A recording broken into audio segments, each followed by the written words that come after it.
भाई जूनियर क्या गलतियां करते हैं। देखो एक दिन मैंने कोर्ट में ऑब्जर्व किया कि जब आप कोर्ट में जाते हो जज साहब के सामने, तो देखो जो जज साहब बैठे हैं, ठीक, अगर मैं लेफ़्ट साइड की बात करूं तो भाई लेफ़्ट साइड कौन बैठता है, रीडर बैठते हैं। राइट साइड की बात करूं, राइट साइड स्टेनो बैठते हैं। तो एक नए, मुझे लगता है नए बच्चे आए थे कोर्ट में, भाई वो लड़कियां थी, कुछ गर्ल्स थी, वो कोर्ट में ऐसे ही खड़ी थी, ठीक है, रीडर की साइड, लेफ़्ट साइड। तो सीनियर वकील उनके क्या है, आर्गूमेंट कर रहे हैं, और गर्ल्स खड़ी खड़ी इरिटेट होगी, इतना टाइम नहीं खड़े हो पाता।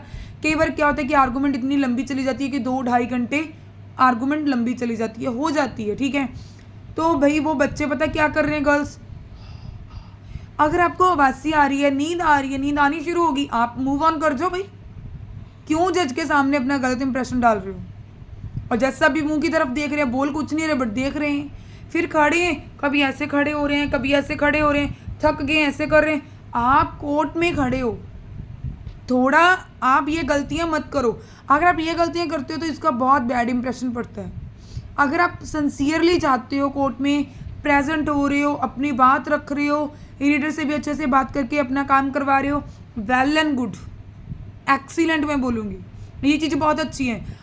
हमारे और आपके पीछे कोई हमारा ग्रैंडफादर नहीं बैठा, कोई फादर नहीं बैठा कि जो बोलेगा कि नहीं बेटा आप ये गलतियाँ कर रहे हो और मत करो, और हमारी बातों, हमारी छोटी छोटी गलतियों के ऊपर कोई ध्यान भी नहीं देगा। हमारे पीछे कोई ये नहीं बैठा, क्योंकि हमारी पीढ़ियों से ये नहीं कि वो वकील बनते आ रहे हैं, जट कैसे नहीं, हम क्या है भाई फर्स्ट जनरेशन लॉयर हैं, हमें खुद ही करना पड़ेगा, हमें काम भी खुद ही करना है, काम भी खुद ही सीखना है, और खुद ही इसे आगे आगे मेहनत करके भगवान कृपा करे तो आगे भी चला जाएगा। इसीलिए बोल रही हूँ, एक बार मैंने देखा, वो मैं थक गई, पीछे लड़की खड़ी थी, खड़ी हो रही है ऐसे, खड़ी हो रही है ऐसे जज के सामने। आप ये कौन सा वे है, या फिर ऐसे खड़े हो रहे हो, भाई ये वे कौन सा है। आप कोर्ट में खड़े हो तो एक डिसेंट वे में खड़े हो ना, ये थोड़ी है कि आप कहाँ पर खड़े हो। कभी भी जब आप कोर्ट में खड़े होते हो ये सोच लिया करो कि हम खड़े कहाँ पर हैं।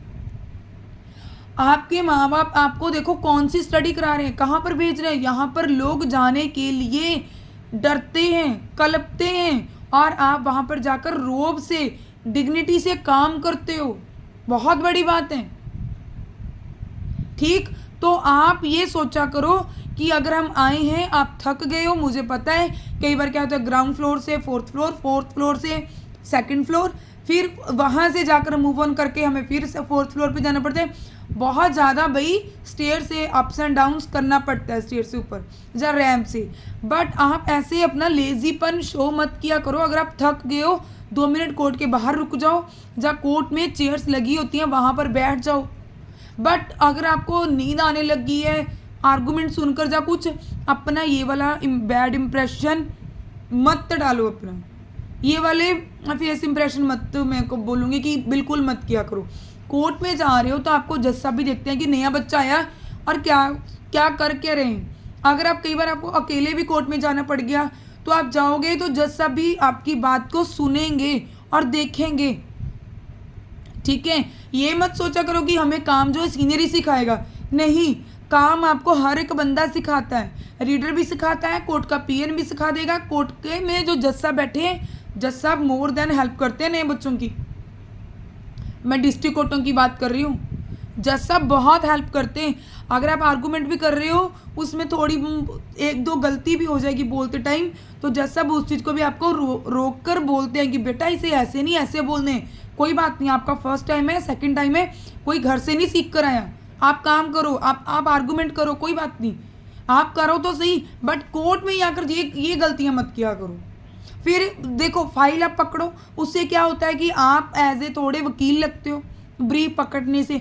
ये नहीं मैं बोल रही कि आप ढेरों ब्रीफ पकड़ लो, जिस कोर्ट में जा रहे हो इवन उस कोर्ट का ब्रीफ, उस कोर्ट की जो केस फाइल होती है उसे पकड़ के लेकर जाओ, उसे अपने साथ ले जाओ फाइल को पकड़ के।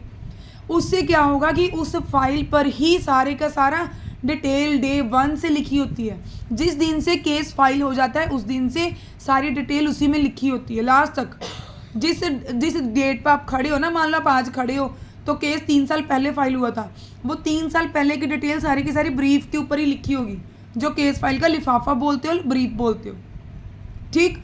तो बच्चे क्या होते हैं कि ऐसे ही चले जाते हैं, जहाँ फिर ऐसे ही सीनियर के पीछे पीछे। नहीं भाई, आप पीछे घूमने के लिए नहीं गए हो, आप जाओ, बट आप सीखने के लिए गए हो। ये आपके ऊपर डिपेंड करता है। कोई आपका हाथ पकड़ कर थोड़ी आपको बोलेगा कि आओ मैं आपको काम सिखाता हूँ, क्यों बोलेगा कोई? ऐसे मत किया करो।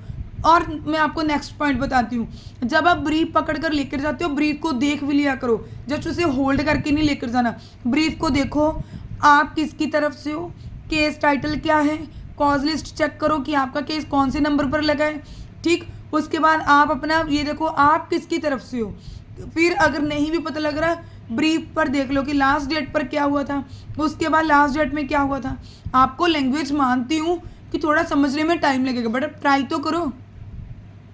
मुझे लगता है बच्चे ऐसे पीछे पीछे, एक सीनियर होता है और 10-12 बच्चे होते हैं ऐसे पीछे पीछे घूमने के लिए जाते हैं। मत पैसे वेस्ट किया करो, जब खुद को कमाने पड़ेंगे 150 भी बहुत बड़ी बात लगेगी, ठीक है। मत मत मत खराब किया करो टाइम को ना पैसे को। अगर कोर्ट में जा रहे हो, चाहे 10 दिन के लिए जा रहे हो, 10 दिन में कुछ सीखो। 10 दिन में भी आप सीखोगे तो आपको थोड़ी थोड़ी चीज़ें पता चल जाएंगी, ठीक है। तो ये बातें थी जूनियर वकील, इन चीज़ों का ध्यान रखें। आप कुछ नई चीज़ों को जब सुनते हो नहीं समझ लगती, 1-2 साल नहीं समझ लगेगी, डायरी लेकर जाओ, उसे साथ साथ में नोट डाउन करते रहो। घर आ रहे हो, घर आकर ठीक है गूगल सर्च कर लो, या फिर अपने कुछ ना कुछ तो आपके अभी अब 15 दिन भी जाने लग गए कोर्ट में, आपके कुछ तो वहाँ पर फ्रेंड्स बने हुए कोर्ट में, उनसे पूछ लो कि सर क्या आप 2 मिनट फ्री हो? मैम, जो भी कोई वकील आपके फ्रेंड्स बने हैं, तो मुझे आपसे कुछ चीज़ें पूछनी थी, मुझे थोड़े से डाउट है। मान लो आपका सीनियर नहीं बता रहा, आपका क्लर्क नहीं बता रहा, तो क्या आप सीखोगे नहीं काम? अगर आपको सीखना है तो रुलना भी आपको पड़ेगा, घिसना भी अपने आप को आप ही को पड़ेगा। कोई नहीं आपको आके बोलेगा कि हाँ भाई मैं आपको सिखा देता हूँ। आसपास देखो, आसपास के जो भी आपके लॉयर होंगे, आप उनसे पूछ लो कि सर प्लीज़ मेरी हेल्प कर दीजिए, अगर आप फ्री हो तो प्लीज़ मैं आपसे 2 बातें पूछ लूँ। अगर आपने 10 पॉइंट भी नोट किए हैं, 10 नई चीज़ें आपने नोट डाउन की हैं, उसमें से अगर आप 4 चीज़ें भी पूछते हो तो मान लो आपको 4 चीज़ों की नॉलेज होगी। उस चीज़ों को जो अपने 6 चीज़ें रहेगी, अभी वो किसी दूसरे से पूछ लो, ठीक है। ये आपके ऊपर डिपेंड है। मैंने तो ऐसे ही किया था, तो मैंने ऐसे ही कर करके वो छोटी छोटी बारीक बारीक चीज़ों से ही काम कर रही हूँ, ठीक। तो अगर आपको मेरी बातों से सहमत हो तो प्लीज़ इन बातों को फॉलो भी करो और अपना पॉइंट भी बताना कि आपको इस चीज़ से सहमत हो या नहीं, और आपका क्या पॉइंट ऑफ व्यू है। अब वीडियो अच्छी लगी लाइक कर दिया करो, शेयर कर दिया करो, चैनल को सब्सक्राइब कर दिया करो। इससे पैसा नहीं लगता, मुझे बहुत मोटिवेशन मिलता है, तो मैं आपके लिए और नई वीडियो लेकर आती हूँ।